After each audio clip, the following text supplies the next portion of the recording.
Qué gusto verles, hermanos. ¿Cómo han estado? Bien. Ay, gloria a Dios. Como decía José hace un inicio, hoy se celebra algo muy especial para la fe cristiana. Y creo que no tengo que mencionárselos porque creo que todos los que estamos aquí, o al menos la mayoría, saben que estamos conmemorando o estamos cerrando una semana que le llaman la Semana de la Pasión, pero con un día en especial que se llama el Domingo de Resurrección, ¿verdad? Y la resurrección de Jesús es fundamental para nuestra fe.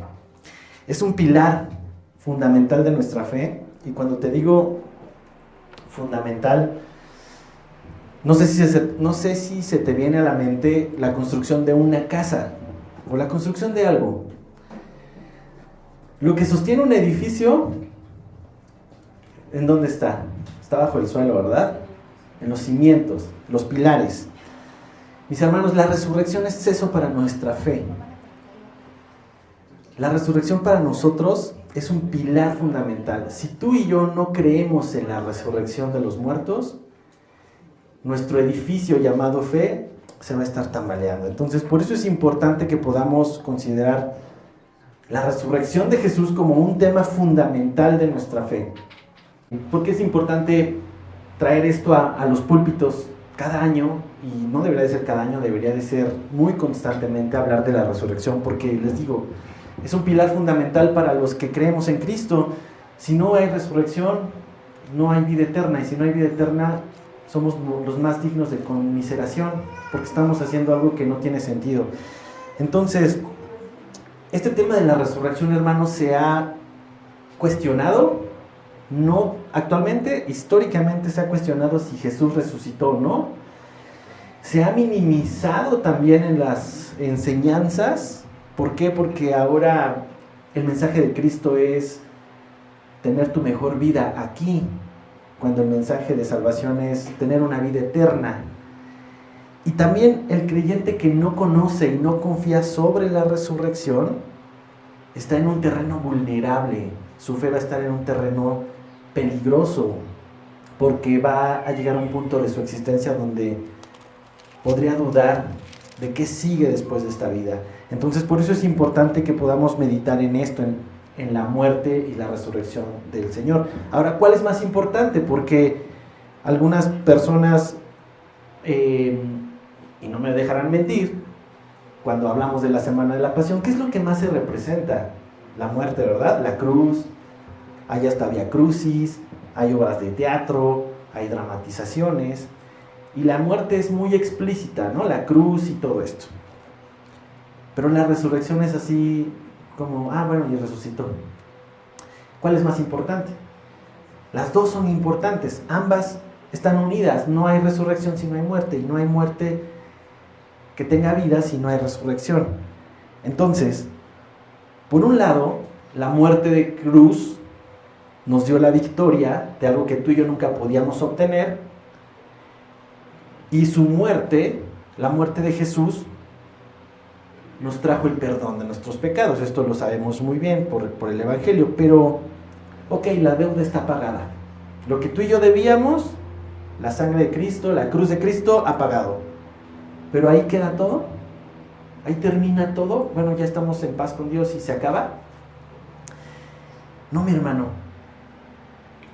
Por la misericordia de Dios, no recibimos lo que nos tocaba recibir, y eso lo vemos en la cruz.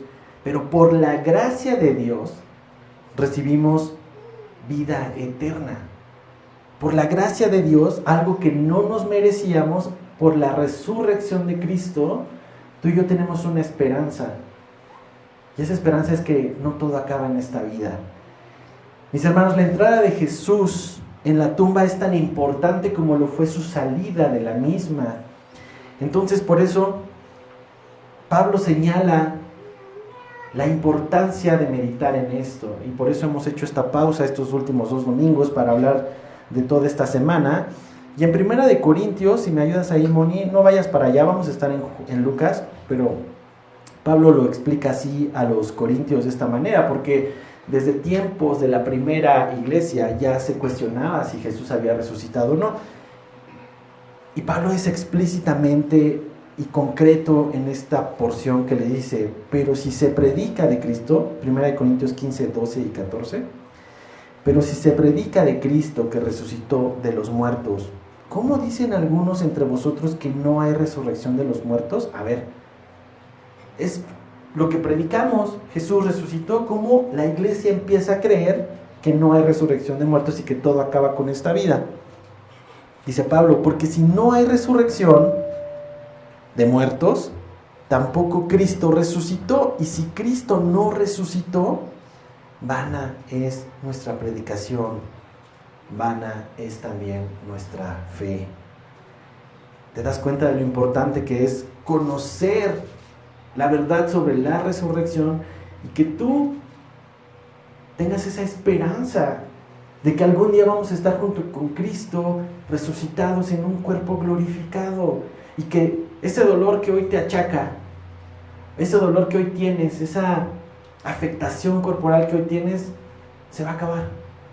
Se va a acabar y vamos a estar por la eternidad en un cuerpo glorificado junto con Él. Ahora, siguiendo o continuando la secuencia de lo que vimos hace 8 días, estábamos viendo la semana de la pasión.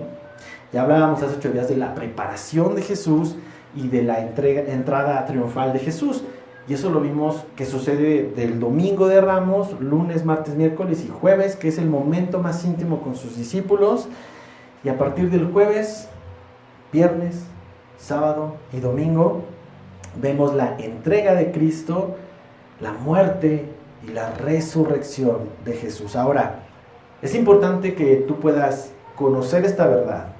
Número 1, que puedas recordar esta verdad. Número 2, y que puedas creer esta verdad, porque de nada sirve conocer si no lo crees.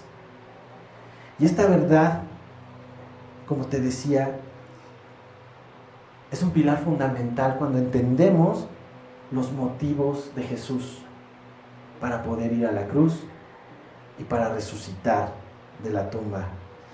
Ahora, esta enseñanza que quiero compartir el día de hoy, que nos va a hablar de 2 días, viernes y domingo.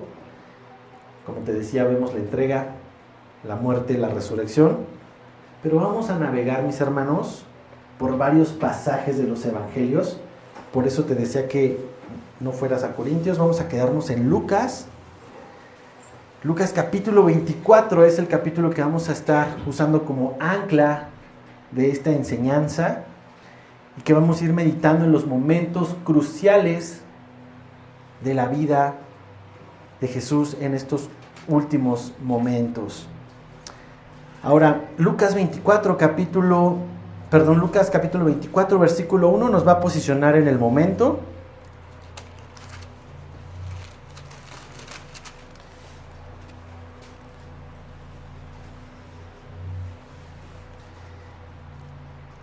Dice el versículo 1, el primer día de la semana, muy de mañana, vinieron al sepulcro trayendo las especias aromáticas que habían preparado y algunas otras mujeres con ellas. Jesús había muerto, Jesús estaba en una tumba y estas mujeres se habían preparado para ir a terminar de embalsamar el cuerpo. Pero ¿qué sucede? Él ya no estaba en una tumba. Me voy a saltar hasta el versículo 36, porque Jesús se aparece. Ya no estaba en la tumba y se aparece a los discípulos. Y dice, mientras ellos aún hablaban de estas cosas, ¿qué cosas? De lo que había sucedido, que ya no estaba en la tumba. Jesús se puso en medio de ellos y les dijo, paz a vosotros. Entonces, espantados y atemorizados, pensaban que veían un espíritu. Pero Él les dijo, ¿por qué estáis turbados y vienen a vuestro corazón estos pensamientos? Mirad mis manos y mis pies, que yo mismo soy, palpad y ve, porque un espíritu no tiene carne ni huesos, como veis que yo tengo. Y diciendo esto, les mostró las manos y los pies. Y como todavía ellos de gozo no lo creían y estaban maravillados, les dijo, ¿tenéis algo que comer? Entonces le dieron parte de un pez asado y un panal de miel. Y Él lo tomó y comió delante de ellos. Y les dijo, estas son las palabras que os hablé, estando aún con vosotros, que era necesario que se cumpliese todo lo que está escrito de mí en la ley de Moisés, en los profetas y en los salmos. Entonces les abrió el entendimiento para que comprendiesen las Escrituras. Lo voy a leer nuevamente. Entonces les abrió el entendimiento para que comprendiesen la ley de Moisés, los profetas, los salmos. Y les dijo: así está escrito, y así fue necesario que el Cristo padeciese y resucitase de los muertos al tercer día, y que se predicase en su nombre el arrepentimiento y el perdón de pecados en todas las naciones, comenzando desde Jerusalén. Y vosotros sois testigos de estas cosas. He aquí, yo enviaré la promesa de mi Padre sobre vosotros, pero quedaos vosotros en la ciudad de Jerusalén, hasta que seáis embestidos de poder de lo alto. Mis hermanos, lo que vamos a estudiar, necesitamos ayuda del Señor para que nos abra el entendimiento. Como dice aquí, Él les abrió el entendimiento para que comprendiesen las Escrituras. Vamos a orar. Señor, te pedimos esta mañana que nos ayudes, Padre, a comprender la verdad de la resurrección. Nuestra mente puede volarse, nuestra carne puede dudar demasiado de esto. Nuestro espíritu necesita de tu ayuda para entender y para poder comprender la verdad que hay detrás de todos estos hechos, para que podamos tener una esperanza firme en ti, Señor, de que tú algún día nos resucitarás, que algún día nos llevarás contigo, Señor, y estaremos una eternidad juntos, Padre. Te pido que me ayudes a expresar tu palabra de la forma que a ti te llene de mucha honra y gloria, Señor. Quita de este mensaje mi carne, Señor, y ayuda a mis hermanos a comprender las verdades que has destinado para cada uno de ellos. Te lo pido en el nombre de Jesús. Amén y amén. Dice aquí que abrió su entendimiento y les dijo: así está escrito, y así fue necesario que el Cristo padeciese, y resucitase de los muertos al tercer día. Esto era necesario. A veces tratamos de victimizar a Jesús y decir: es víctima de las circunstancias, y qué malvados fueron estos hombres que lastimaron, flagelaron y asesinaron a Jesús. Qué malos son estos hombres. Pero lo veíamos la semana pasada, todo esto era parte de un plan. Y ese plan, dice Jesús en esta porción, que así estaba escrito en la ley de Moisés, en los profetas y en los salmos. No era algo nuevo para el pueblo, era algo que estaba profetizado, era algo que ya estaba escrito y que incluso ellos estaban esperando. Pero era necesario que el Cristo padeciese. Y cuando hablamos de padecimiento, regularmente no lo vinculamos a la palabra pasión. La Semana Santa, como algunos le llaman, en otros lados le llaman la Semana de la Pasión. Pero ¿qué es pasión? ¿Qué viene a tu mente cuando se habla de la Semana de la Pasión de Cristo? Hasta hay una película que se llama así, La Pasión de Cristo. ¿Qué viene a tu mente cuando hablamos de pasión? A menudo lo que viene a nuestra mente es un sentimiento, o nos referimos a una afición o a un interés desmedido por algo, ¿no? ¿Quién es apasionado del fútbol aquí? ¿Qué sientes cuando tu equipo gana? Una emoción, ¿verdad? Un afecto increíble. ¿Quién es apasionado a los deportes extremos, a las motos quizás? Empiezas a sentir esa afición exagerada por algo. Pero a eso se refiere la pasión de Cristo, a un interés, a una afección desmedida. Fíjate que cuando estaba estudiando esto, me entró la duda: ¿cuál es el origen de la palabra pasión? Porque me va a ayudar a entender por qué se le llama así. Y está bien que te preguntes muchas veces por qué le llaman así o por qué esto es así.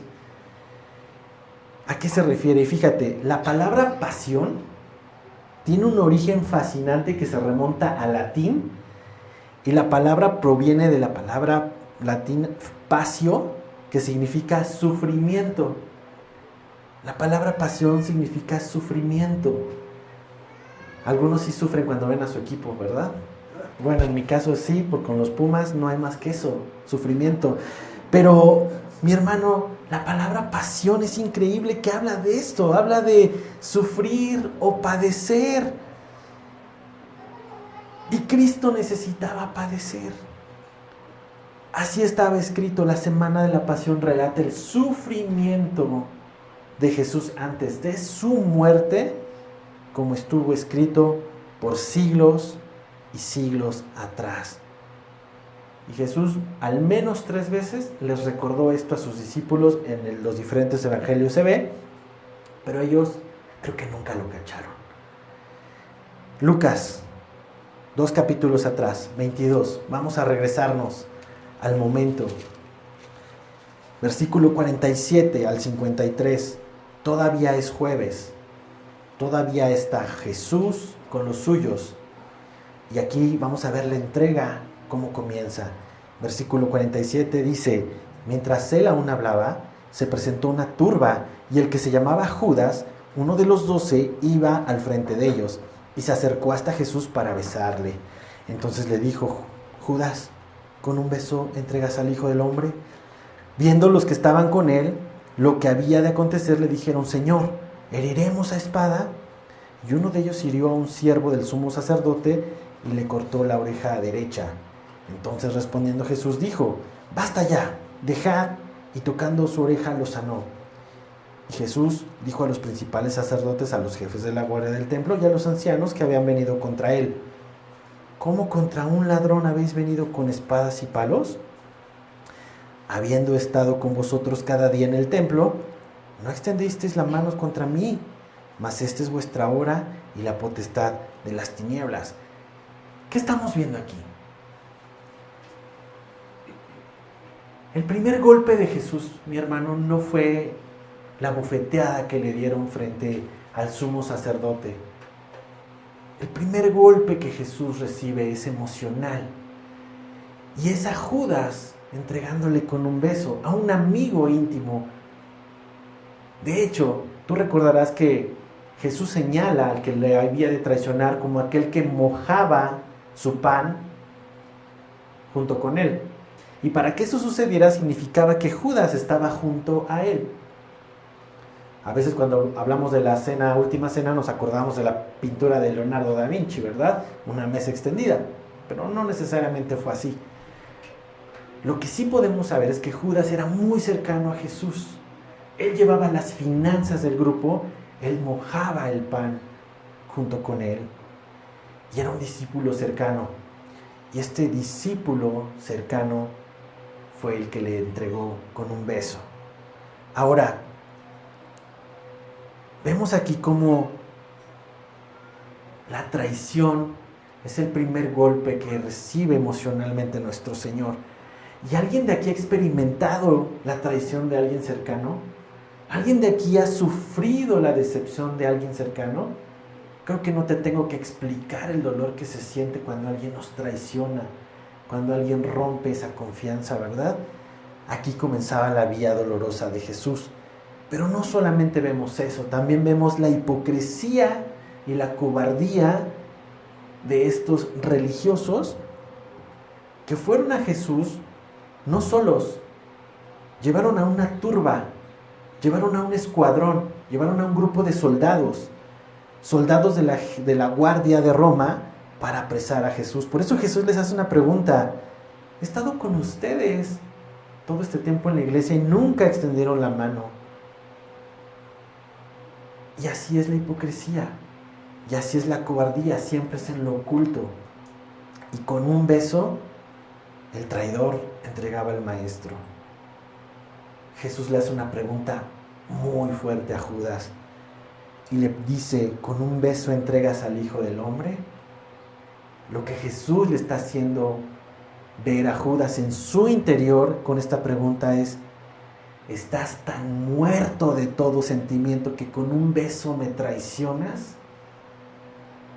Y mis hermanos, Judas es un buen ejemplo de una conciencia cauterizada. Aguas con esto, porque podemos estar con Jesús, caminar con Jesús, pero no amar a Jesús. Y eso es lo que Judas estaba haciendo aquí. Judas tenía su conciencia cauterizada y con un afecto con un afecto entregó al Señor. ¿Por qué no simplemente dijo, ahí está, atrápenlo? No, todavía fue y le besó.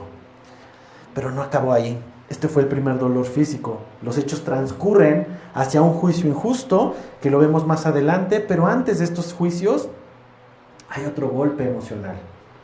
Y en su palabra, bueno, en la Biblia, los que tienen Reina Valera, que dice, Pedro niega a Jesús.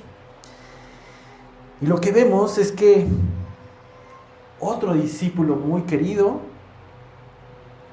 también decepciona y niega conocer al Señor.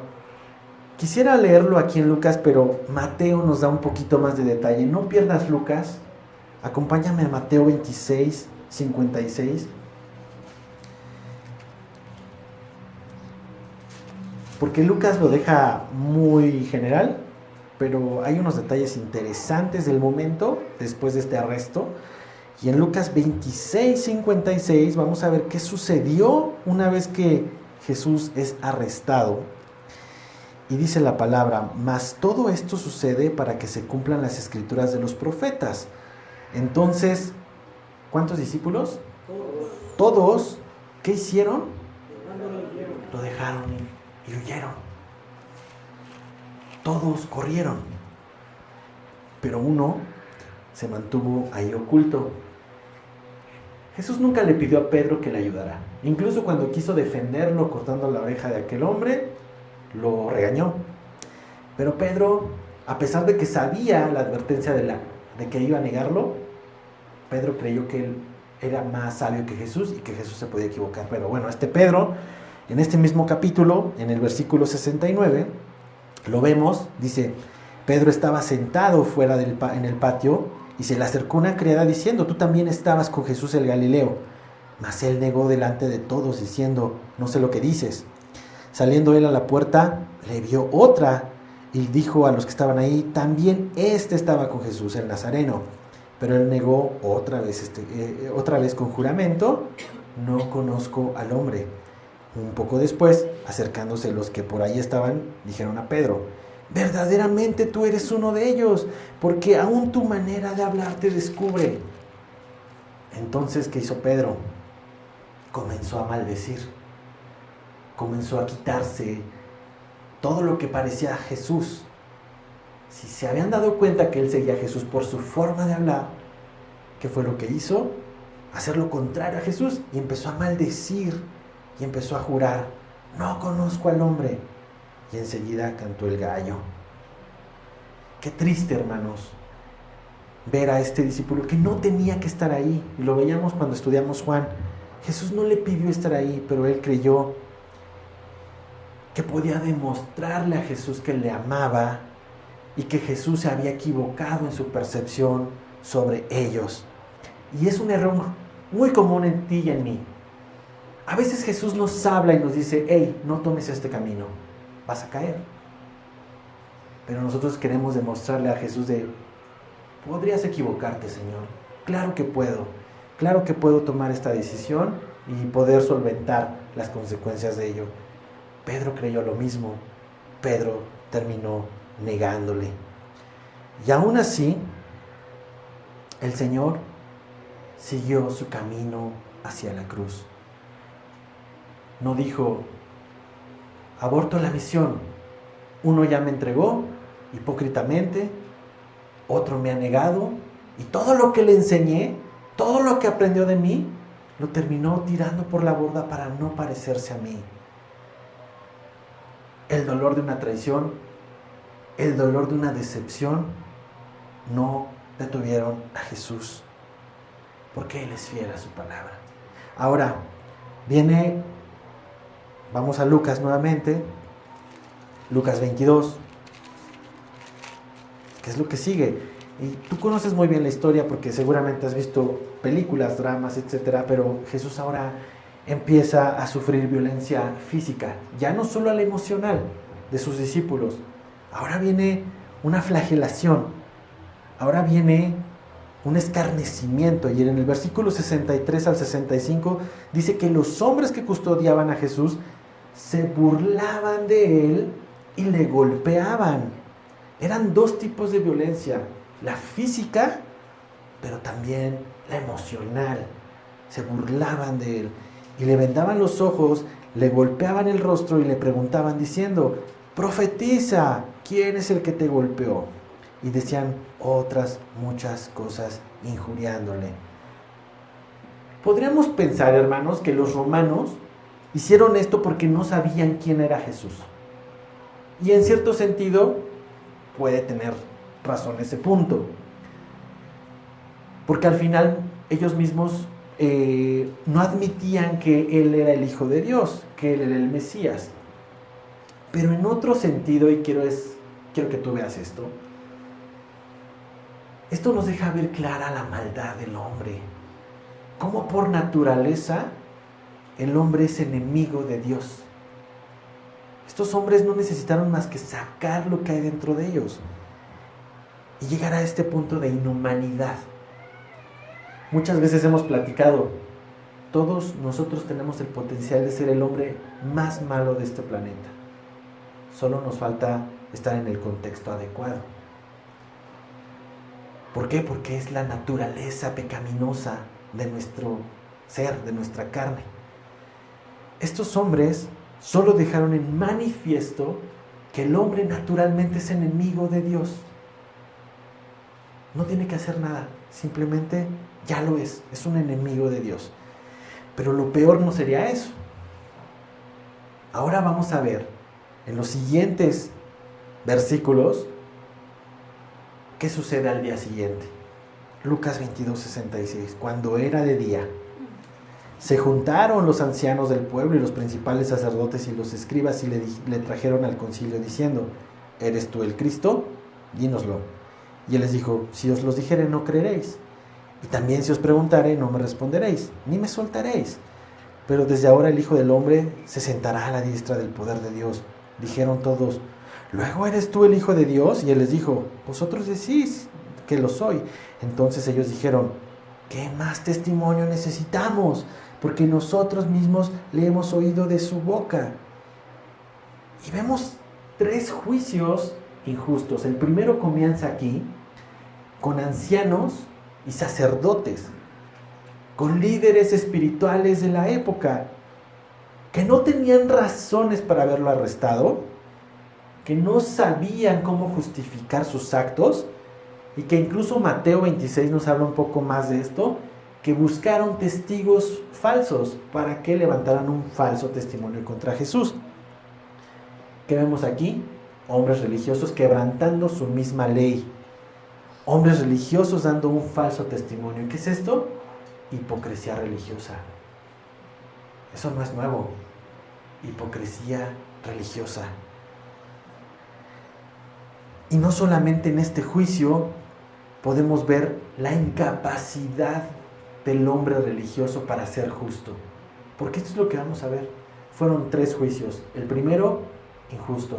El segundo, ante Pilato, capítulo 23, versículo 3 y 5. Ahí tienes a Jesús frente a Pilato, y entonces Pilato le preguntó diciendo: ¿eres tú el rey de los judíos? Y respondiéndole él dijo: tú lo dices.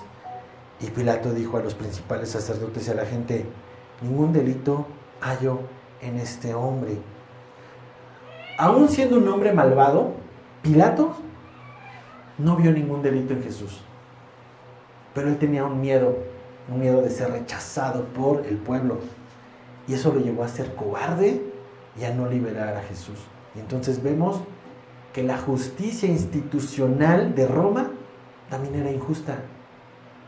También era injusta. Pero no solo eso. Vamos a un tercer juicio.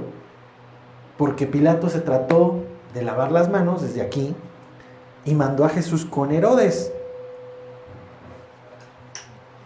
Herodes, que tenía también la capacidad de poder liberar a Jesús. Vamos a ver qué dice en el versículo 8 al 11. Herodes, viendo a Jesús, se alegró mucho porque hacía tiempo que deseaba verle. Porque había oído muchas cosas acerca de él y esperaba verle hacer alguna señal. Y le hacía muchas preguntas, pero él nada le respondió. Y estaban los principales sacerdotes y los escribas acusándole con gran vehemencia. Entonces Herodes con sus soldados le menospreció y escarneció. Otras versiones dice, le menospreció y se burló de él, vistiéndole de una ropa espléndida, y volvió a enviarle a Pilato. A ver, Jesús, quiero que hagas un acto para mí y quiero que me demuestres que eres el Hijo de Dios. Vamos a hacer una serie de milagritos. Jesús no respondió. Y como Jesús no cumplió la expectativa de Herodes, entonces Herodes lo que hizo fue responder en burla, en escarnio, y su egoísmo y soberbia lo llevó a no liberar a Jesús, a regresarlo a Pilato. Entonces vemos cómo en 3 juicios, ya no 1, ya no 2, sino en 3 juicios de hombre, hay injusticias. Hay injusticias. Y creo que el veredicto es claro, hermanos. Romanos 3:10 nos dice que no hay justo ni aún uno. El hombre es incapaz de ser justo. Si no lo sabías, te revelo el dato. El hombre es incapaz de ser justo. Ni en la religión, con los ancianos y los sacerdotes, ni en la institucionalidad, con Pilato y con Herodes, hubo justicia. Entonces, hermano, ¿dónde estás buscando tu justicia? ¿En quién estás descansando tu justificación? ¿En una religión? ¿En una institución? ¿Dónde buscas la justicia? Mi hermano, déjame decirte esta verdad. Solo en Cristo vamos a poder encontrar la verdadera justicia para perdonarnos y restaurar una relación con Dios. El hombre es incapaz, por más religiones que existan en este mundo, es incapaz de restaurar su relación con Dios. Ahora vamos a ver cómo, después de estos juicios injustos, la multitud hace su elección. Lucas capítulo 23, versículo 14 y 15. Después de que ni Pilato ni Herodes hallaron delito alguno, ellos dijeron, bueno, vamos a dejar que la multitud entre en razón y pueda decidir liberarle. Entonces vamos a ver qué pasa. Pilato les dijo, me habéis presentado a este como un hombre que perturba al pueblo, pero habiéndole interrogado yo delante de vosotros, no he hallado en este hombre ningún delito de aquellos que lo acusáis, y ni aun Herodes, porque os remití a él, y aquí nada digno de muerte ha hecho este hombre. Nada digno de muerte ha hecho este hombre. Al final Herodes, al final Pilato, consideraban que si estos hombres, esta multitud, días antes había extendido sus ropas, levantado ramas de palmera y habían gritado, Hosana al Hijo de David, ven y sálvanos, Señor, probablemente entrarían en razón y decidir no crucificarle. Pero ¿qué sucedió? Versículo 20. Les habló otra vez Pilato queriendo soltar a Jesús, pero ellos volvieron a dar voces gritando, crucifícale, crucifícale. ¿En qué momento pasamos de Hosana, sálvanos, a crucifícale, mátale? La razón de esta elección es muy fácil de entender, porque imagina la escena, posiciónate en la escena. Es muy extraña y casi demencial ver cómo un cruel y abogado gobernador como Pilato está tratando de liberar y salvar la vida del maestro judío, y por otro lado el pueblo que dice creer en Dios, el pueblo que vio los milagros de Jesús, el pueblo que vio a Jesús resucitar a Lázaro, es el pueblo que está pidiendo la cruz. Es una escena extraña, pero la razón es esta. El hombre natural, sin Cristo, es enemigo de Dios. Puede fingir amar a Dios, puede exaltar a Dios, puede decirle Hosana, pero si no tiene a Cristo verdaderamente, sigues siendo enemigo de Dios. Y las circunstancias llevaron a esta multitud pasar de la adoración a la ejecución, de pedir que sean salvados a pedir que Jesús sea crucificado. Y lo que vemos aquí, hermanos, es que con la desobediencia del hombre escrita en el Génesis, tú y yo nos hicimos enemigos de Dios. Y estos hombres eran enemigos de Dios.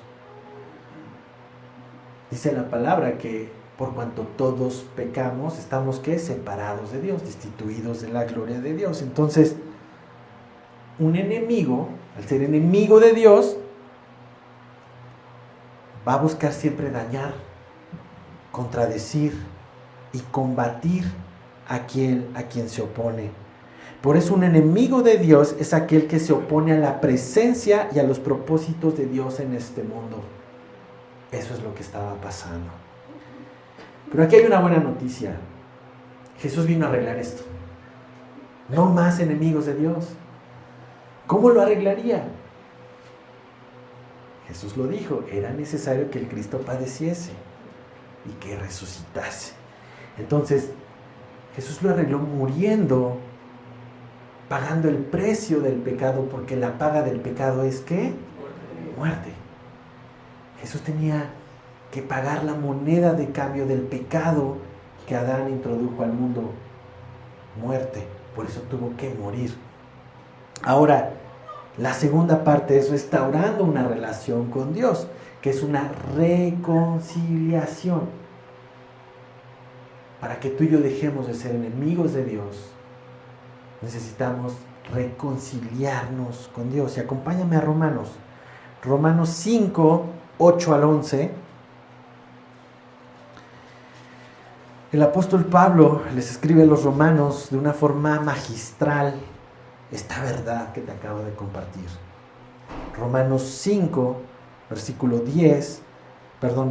8 al 11, dice: mas Dios muestra su amor para con nosotros, en que siendo aún pecadores, en que siendo aún enemigos, en que siendo aún estos escarnecedores, Cristo murió por nosotros. Es un acto de amor, como decía César hace un momento. Dios es amor. Y es un amor que no depende de lo que tú y yo somos, depende de lo que Él es. Cristo murió por nosotros, pues mucho más, estando ya justificados en su sangre, justificados, el único que podría dar justicia en su sangre, por Él seremos salvos de la ira. Porque si siendo ¿qué? Enemigos, ¿te das cuenta? Si tú y yo siendo enemigos, si tú y yo gritando crucifícale, no con palabras, pero muchas veces con hechos, no me hables de Dios, no quiero saber de Él, cállate sobre esto. Muchas veces siendo enemigos de Dios, fuimos reconciliados con Dios. ¿Cómo? Por la muerte de su Hijo. Y ahora dice, mucho más estando reconciliados, seremos salvos por su vida. Y no solo eso, sino que también nos gloriamos en Dios por el Señor nuestro Jesucristo, por quien hemos recibido ahora la reconciliación. Hermano, todos estos hombres fueron enemigos de Dios. Y estoy seguro que muchos de esa multitud después fueron hombres y mujeres que formaron la primera generación de la iglesia. ¿Por qué? Porque vamos a ver más adelante que estos apóstoles fueron transformados, fueron dinamitados por el poder del Espíritu y empezaron a compartir el Evangelio, empezando ¿desde dónde? Desde Jerusalén. Mucha gente en Jerusalén se convirtió, mucha gente terminó creyendo. Pero esto es importante. La muerte de Cristo trajo una reconciliación con el enemigo de Dios, con los enemigos de Dios. Ahora, por eso te decía al principio, Señor, vamos a pedirle a Dios que abra nuestro entendimiento, porque tú puedes decir, yo no soy enemigo de Dios. Pues yo me persino cuando pues voy a hacer algo malo, ¿no? Pues ya como que santifico lo que voy a hacer y que me perdone Dios. O yo no soy tan malo como mi vecino, y empezamos a tratar de cuestionar si somos realmente enemigos de Dios. Ya te lo comenté. Es cuestión de contexto para demostrar cómo el hombre natural es enemigo de Dios. Pero hay una solución, y esa solución fue el pago, la deuda que teníamos, que era la muerte, y muerte de cruz. Pero ¿por qué en una cruz? Y vamos avanzando más rápido ya en esto. La cruz era un instrumento de ejecución que resultaba en una muerte terrible. ¿Por qué? Porque era doloroso y era tortuoso, pero aparte era público. Y era un escarnecimiento, era una advertencia para aquel que quisiera rebelarse contra Roma, saber lo que le iba a pasar. Y era una muerte llena de maldad y de bajeza humana. Hay muchos detalles de la cruz, hay muchos detalles médicos, incluso del dolor físico, del dolor, del tema emocional, del por qué los pies. No voy a entrar en detalles de esto, no es el tema. El objetivo de este mensaje no es conocer la forma de cómo murió Jesús, cuánto tiempo, por qué el agua, etc. Lo que yo quiero es que tú y yo conozcamos el fondo de por qué fue en una cruz. Y 700 años atrás, Isaías profetizó el por qué. ¿Por qué tuvo que ser así en una cruz? Acompáñame a Isaías 53, 5 al 7. Porque nos va a dar la razón y nos va a dar la causa de por qué tuvo que morir de esta forma.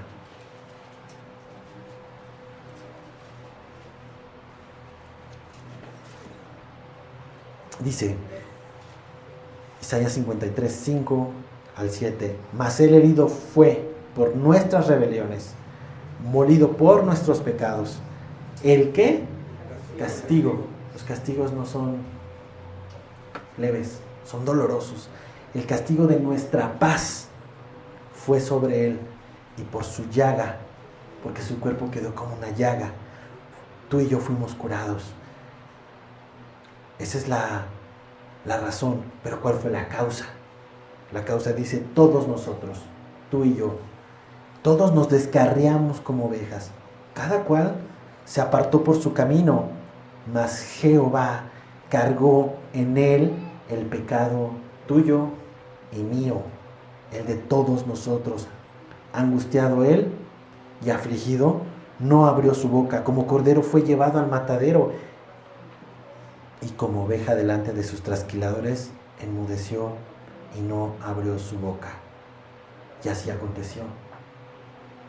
Así aconteció, hermanos. Era necesario que el Cristo padeciese. Era necesario, porque el precio de nuestro pecado incluía la muerte, y no era cualquier tipo de muerte. Lucas 23, avanzando en los hechos, versículo 33.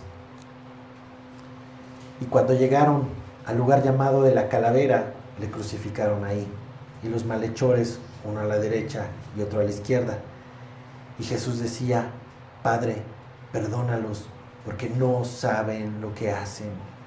Y repartieron entre sí sus vestidos, echando suertes. Jesús enmudeció ante los jueces injustos, pero en la cruz Jesús oró de una forma increíble, pidiendo perdón por todos estos que no saben lo que hacen. ¿Y qué es lo que vemos aquí? Que el amor de Jesús nunca falla. Estando aún en la cruz, Él oró por sus asesinos, pidiéndole al Padre que perdonara lo que estaban haciendo, porque no sabían lo que estaban haciendo. Quiero que observes esto. Con esto, Jesús cumplió su propio mandamiento de amar a vuestros enemigos, bendecid a los que los maldicen, haced bien a los que les aborrecen, y orar por los que ultrajan y los que los persiguen. Mateo 5:44. Eso no son mis palabras, son palabras de Jesús. Jesús nunca nos va a pedir algo que Él no nos haya puesto el ejemplo. Así que, hermano, cuando alguien te diga: ama a tu enemigo, ora por él, bendícelo. Tú puedes decir, no, no se lo merece. Los asesinos de Jesús tampoco se lo merecían. Tú y yo no nos lo merecíamos. Pero ¿qué dijo Jesús? Padre, perdónalos, porque ahorita no saben lo que hacen, pero más adelante lo van a saber. Y esta escena de horror, nos deja una estampa de gracia increíble. Tienes a un lado a un ladrón, a un homicida, a un malhechor, así lo llama la Biblia, versículo 39, y le injuriaba. Le decía, si tú eres el Cristo, sálvate a ti mismo y a nosotros también, de paso. Y el otro respondió y le reprendió y le dijo, ¿ni aún temes tú a Dios estando en la misma condenación? Nosotros a la verdad justamente padecemos porque recibimos lo que merecieron nuestros hechos, mas este ningún mal hizo. Ni Pedro, ni Juan, ni Santiago, ni nadie de los discípulos experimentaron lo que este segundo malhechor experimentó. Versículo 42. Le dijo este malhechor, Jesús, acuérdate de mí cuando vengas en tu reino. Y Jesús le dijo, de cierto te digo que hoy estarás conmigo en el paraíso. El primer hombre que experimentó la salvación fue un malhechor. No fue Pedro, no fue Juan, no fue María, fue un malhechor. Es una estampa increíble de gracia lo que podemos ver aquí, porque el primer hombre que recibe la salvación era alguien que humanamente no lo merecía. Este hombre no tuvo que bautizarse, no tuvo que hacer buenas obras, no tuvo que tener su grupo de discipulado, no tuvo que conectarse los jueves a la oración, no tuvo que hacer. Solo hizo una cosa. ¿Y cuál fue esa cosa? Creer en Jesús como el Hijo de Dios. En el versículo 42 le dice, Jesús, acuérdate de mí cuando vengas en tu reino, porque reconozco que tú eres Rey. Mis hermanos, solo tenemos que creer en Cristo. Y sí, a lo mejor a algunos la vida no nos va a alcanzar para poder responder al amor de Cristo en servicio a su iglesia. Pero este hombre en sus últimos segundos de vida, minutos de vida, creyó y eso le fue contado por justicia. Y se cumplió lo que Jesús dijo en Juan 11, 25 y 26, cuando dijo, yo soy la resurrección y la vida. El que cree en mí, aunque esté bien muerto como este hombre, aunque le queden minutos de vida como este hombre, aunque esté muerto, no solo físico, sino también espiritual, todo aquel que cree en mí no morirá eternamente, sino que vive. ¿Crees esto? ¿Crees esto? Porque esa es la fe, hermano. Creer en Jesús como este hombre, como este malhechor. Y los hechos siguen. Lucas 23. Va acabando el tiempo del día viernes. Ya era la hora sexta. Hubo tinieblas, toda la tierra se oscureció. Hasta la hora novena, más o menos 3 horas. Aquí el sol se oscureció y el velo del templo se rasgó. Entonces Jesús, clamando a gran voz, dijo, Padre, en tus manos encomiendo mi espíritu. Y habiendo dicho esto, expiró. La misma creación reaccionó ante la muerte del Hijo de Dios. La agonía de la creación misma frente al sufrimiento del Creador. ¿Y qué sucedió? El velo se rasgó. ¿Qué significa esto? Es un increíble acto que simbolizó una verdad que tú y yo hoy estamos viviendo. Uno, que el hombre tiene acceso libre al trono de la gracia, a la presencia de Dios. El velo que separaba al hombre de la presencia de Dios se rasgó. Y eso quiere decir que tú y yo podemos relacionarnos con Dios directamente. Tú ya no necesitas que el pastor o que un ministro o un sacerdote se relacione con Dios por ti. Tú tienes acceso a la presencia de Dios. Eso significó. Pero número 2 también significó que Dios ya no habita en templos construidos por manos de hombres. Ahora el templo del Espíritu, el templo de Dios, somos cada uno de nosotros. Sí, estas paredes albergan a una congregación, pero la iglesia no es esto. La iglesia está en cada corazón, aquí. Y mis hermanos, el velo se rasgó. Eso fue lo que sucedió estos últimos momentos, cuando Jesús estaba dando sus últimas palabras antes de morir. Y significan tanto, mi hermano. Lucas no lo menciona, Juan sí lo menciona. Termina Jesús expirando, diciendo en Juan 19:30, consumado es. Tetelestai, que es la palabra que aparece ahí. ¿Qué significa esto? Consumado es, significa que no hay nada más que añadirle. La deuda está pagada. Ya no tienes que añadirle nada para ser salvo. Jesús ha pagado en totalidad el precio de nuestros pecados. Lucas 23:46, Jesús clamando a gran voz dijo: Padre, en tus manos encomiendo mi espíritu, y habiendo dicho esto, expiró. Su cuerpo clavado en una cruz, su espíritu entregado al Padre. Esto es algo digno de replicar, hermano.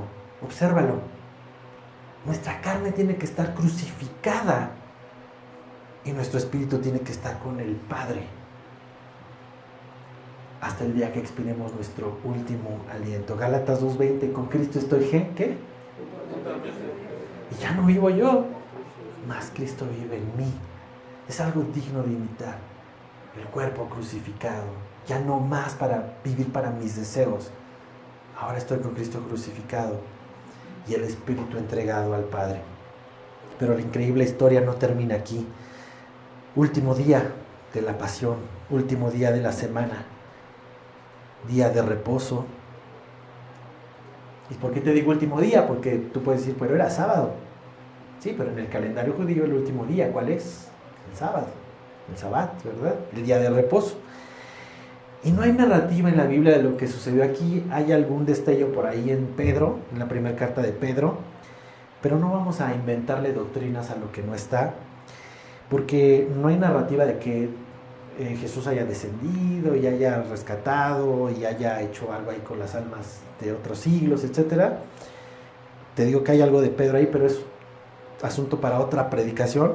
Aquí el punto es que Jesús fue sepultado el día viernes, porque el sábado era el día de descanso y no podían hacer nada. Acuérdate, la tradición del Shabbat es día de reposo por completo.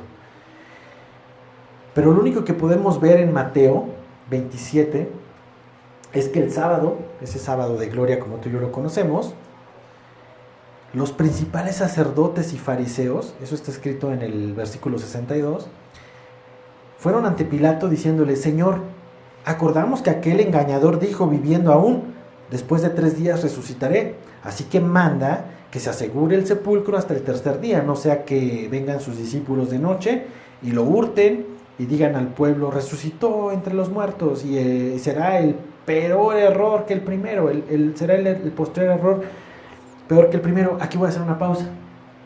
Estos hombres ya sabían que se habían equivocado al crucificar a Jesús.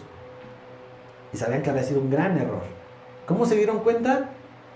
El sol se oscureció, la tierra se estremeció. Hubo señales de que habían crucificado al Hijo de Dios. ¿Se arrepintieron? No. Quisieron tapar su error. Y dijeron: sella la tumba para que no exista la mínima oportunidad de que se roben el cuerpo y proclamen una resurrección. ¿Y qué hizo Pilato? Mandó una guardia y aseguraron la tumba, y entonces aseguraron que el sepulcro estuviera bien sellado, poniendo guardia romano. Es un paréntesis, porque es importante esto, porque este detalle rompe cualquier argumento de que los discípulos se robaron el cuerpo para poder predicar la resurrección. Hay teorías de eso, Hay gente que dice que los discípulos extrayeron el cuerpo y Jesús se fue a la India, a Asia.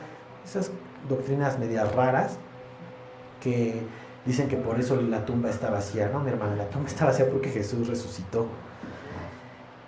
Estos hombres estaban aterrados, estaban escondidos. Había una guardia romana en el sepulcro y aparte estaba sellado.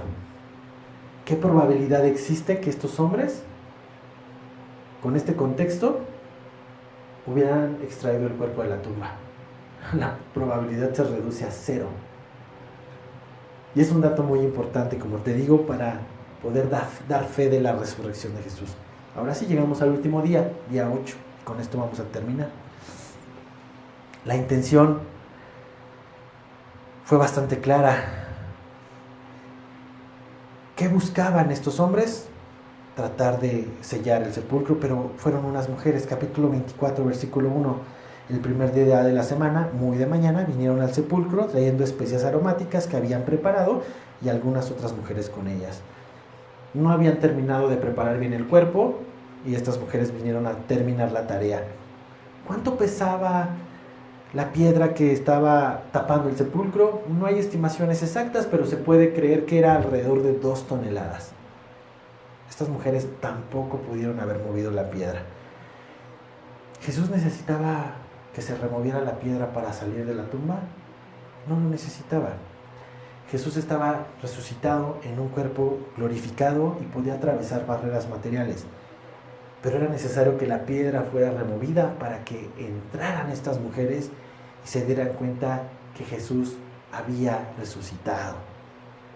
Y Dios mandó mover esta piedra, no para él, para ellas.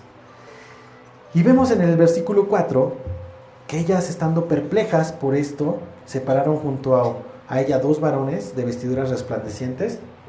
Y como tuvieron temor y bajaron el rostro a tierra, le dijeron: ¿por qué buscáis entre los muertos al que vive? Y el anuncio angelical es impresionante. ¿Por qué buscan entre los muertos al que vive? Él no está aquí. Mi hermano, los que viven no se encuentran entre los muertos. Si tú vives, si tú has nacido de nuevo, no podemos estar donde están los muertos, donde está lo muerto.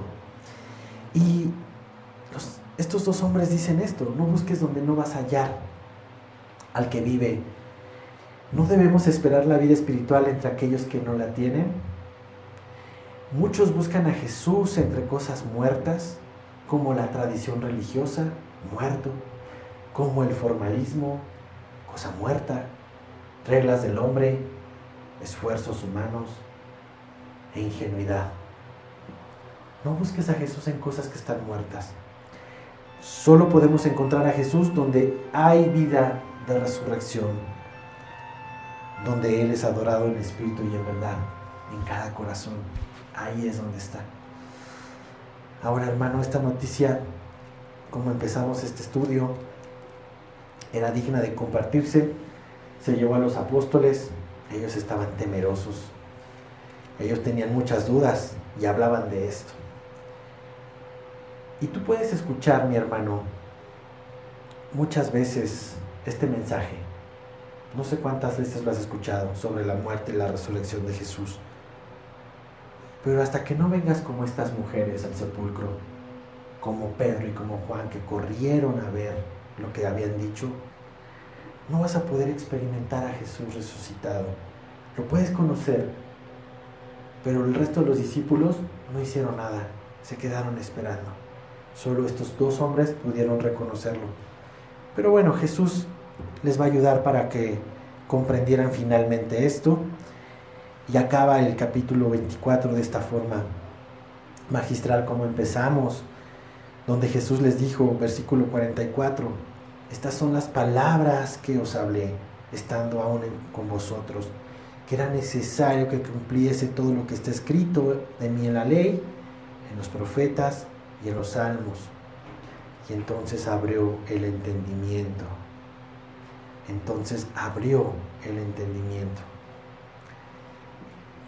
¿Qué sucedió con estos hombres? Porque Si tú ves tu Biblia, acaba Lucas aquí. Pero sigue Hechos. ¿Y qué puedes ver de estos hombres en Hechos? Hombres imperfectos, hombres cobardes, hombres que se escondieron durante la crucifixión para no morir. En Hechos los vemos valientemente proclamando el Evangelio de Cristo, sin más miedo a morir, perseguidos por Saulo, perseguidos por Nerón, perseguidos por Roma. ¿Qué pasó con estos hombres? ¿Dónde quedó ese miedo en la cruz? Que ahora no tenían miedo a ser martirizados. ¿Qué sucedió para que esto fuera posible? Dos cosas. Número uno, conocieron a Cristo y a este resucitado. Y número dos, la promesa que Jesús les hace en el versículo 49. He aquí yo enviaré la promesa de mi Padre. ¿Cuál es esa promesa? El Espíritu Santo. Mi hermano, el Espíritu Santo es el que nos abre el entendimiento de estas verdades. Y no sé cómo esté hoy tu relación con Dios. Probablemente estás buscando justicia en otro lado que no sea Dios. Probablemente estás buscando a un Jesús que, como Herodes, haga lo que tú quieres. Y quizás estás buscando a un Jesús que te salve de tus problemas de Roma, como estos hombres, como esta turba. Pero si tú estás buscando a Jesús resucitado, déjame decirte que estás en el camino correcto. Y cuando tú encuentras a Jesús resucitado, encuentras reconciliación con Dios. Y cuando hay reconciliación con Dios, puedes estar en paz con Dios. Y no quiere decir que tus problemas se van a acabar. Quiere decir que Él va a estar contigo atravesando esos problemas. Porque estás ya no enemistado con Él, ahora estás reconciliado con Él. Esa es la importancia de conocer a Jesús y a este resucitado. Y vamos a terminar con algo especial, recordando esa reconciliación que tú y yo podemos tener con Dios a través de los elementos de la cena. Y vamos a cerrar esta enseñanza con esto. Entonces no sé si ya están listos los elementos para que me ayuden a irlos repartiendo, porque vamos a recordar esta reconciliación con Dios y el nuevo pacto que tenemos con Él, que se estableció a través de su muerte de cruz, y que se estableció a través de la resurrección. Juan capítulo 6, versículo 35. La gente buscaba a Jesús porque había dado de comer a una multitud y querían que les dieran más pancito, querían que sus barrigas estuvieran llenas. Y la gente buscaba a Jesús en este contexto del capítulo 6. Y en el versículo 35 Jesús les dijo: yo soy el pan de vida. El que a mí viene nunca tendrá hambre. Y el que en mí cree no tendrá sed jamás.